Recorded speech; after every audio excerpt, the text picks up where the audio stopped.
away from the people who want to weaponize this or exploit this or profit from this in one way or another, and just straightforwardly and compassionately say, there are a whole bunch of issues that we need to pay more attention to now with boys and men, and make those boys and men feel seen and heard and loved and acknowledged without in any way doing any less for women and girls.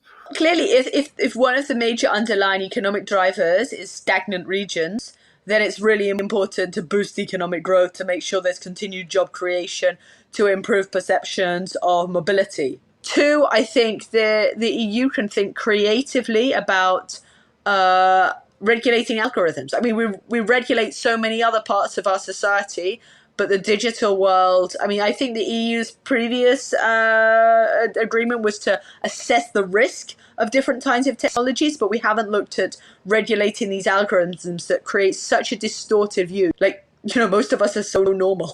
Most of us are so moderate. And boring. Yeah. Most of us are really boring. I think one thing to appreciate is that this polarization between young men and women is partly a function of cultural liberalization. So in December, I was in Uzbekistan for a month. Before that, I was in India for 2 months, Morocco, Turkey. In many of these places, there's so much social policing that men and women cannot think differently. Women are socialized for marriage, and then you have to stay put because divorce is a humiliating failure. So on the one hand, people should not see this polarization as a total catastrophe, because in part it reflects growing